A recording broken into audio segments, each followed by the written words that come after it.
Audrey. Yes, we've come back. We are on volume 2. Volume 2, yeah.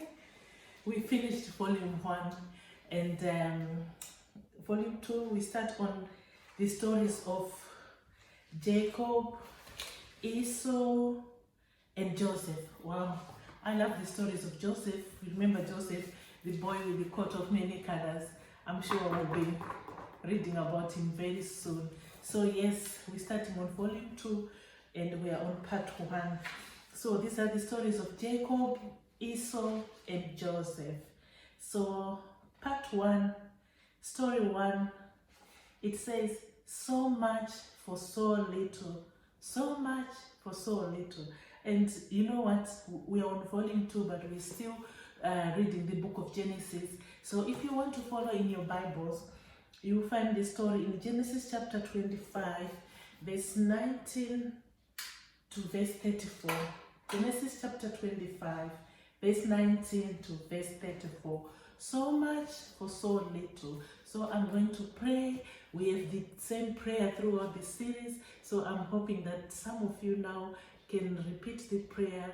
And some of you have learned the prayer. So yes, I'm going to pray. Good evening, dear Jesus. This day is for you.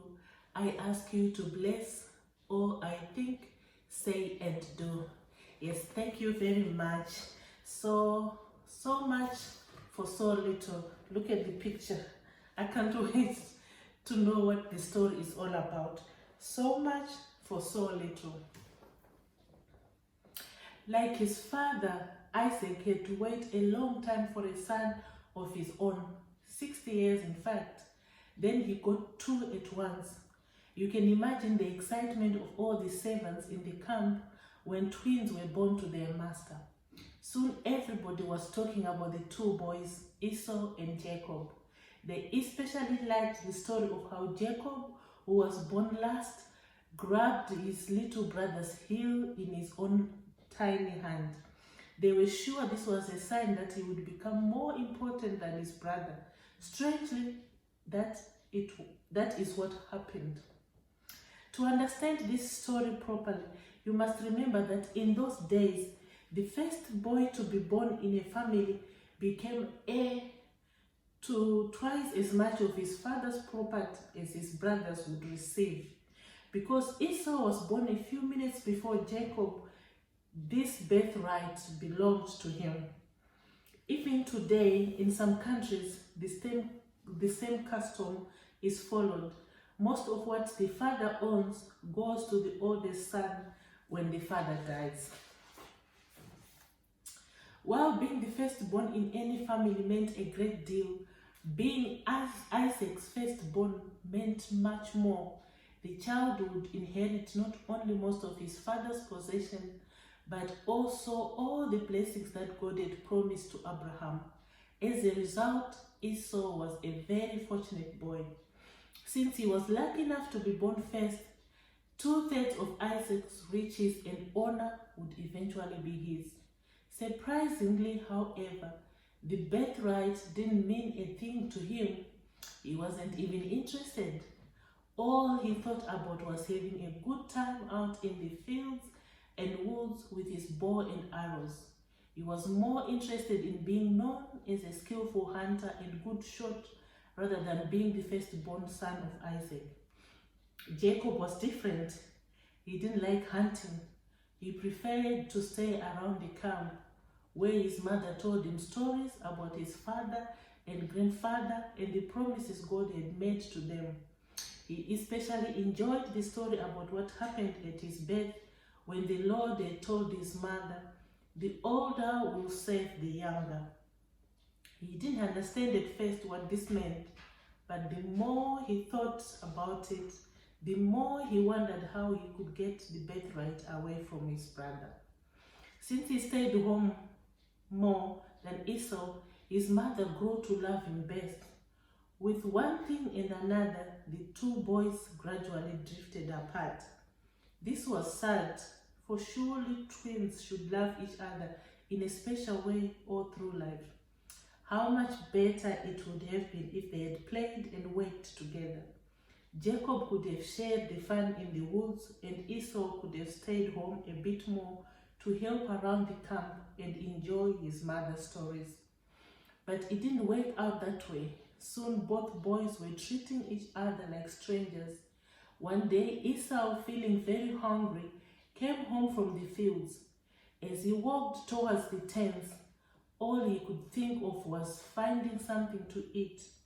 And whom should he see getting the dinner ready but Jacob? Mother's boy, doing the cooking now, he may have thought, but he didn't say it. He wanted food too badly. What do you have there? He asked. Lentils, replied Jacob, continuing to stir the stew. Give me some, Esau said. I'm famished. But Jacob didn't care. Knowing that his brother was desperately hungry, he thought this might be his chance to get the birthright away from him. So he refused to give Esau any food unless Esau promised to trade with him. Trade? Esau asked in surprise. Trade what? How about selling me the birthright for a nice big bowl of lentils? It's a deal, said Esau carelessly, grabbing for the bowl without even thinking about his words, what his words meant for the future. But Jacob didn't want Esau to be able to get out of the bargain. Swear to me first, Jacob said. So he swore an oath to him, selling his birthright to Jacob. Then Jacob gave Esau bread and some lentil stew. He ate and drank and then got up and left. So Esau despised his birthright. Afterwards, of course, Esau realized what he had done and how much he had given away for one dish of lentils. He had given up most of his father's riches and the honor of being head of the house after his father's death. He had also given up the privilege of being the one through whom God's promises would be fulfilled, through whom Jesus the Messiah would come. All this had no value to him than a few cents worth of food. So much for so little. Esau despised his birthright, the Bible says. He had treated something that was very important spiritual as if it meant nothing. Now, you could bring about no change of mind, though he sought the blessing with tears. He felt very sad about what he had done and begged Jacob to go back on the deal and leave things as they were before, but Jacob refused. All of us, you and I, and everybody have to be careful not to make the same mistake. We also have a birthright. We may be heirs of God and co-heirs with Christ.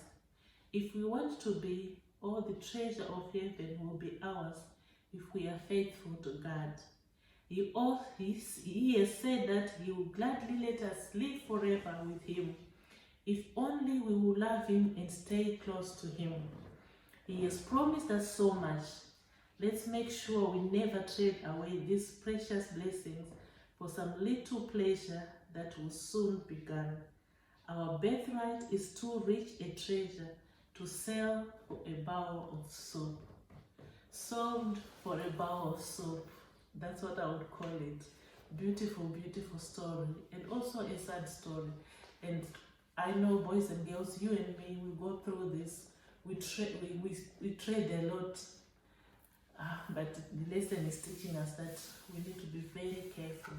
Thank you for watching and thank you for listening. God bless. See you again tomorrow.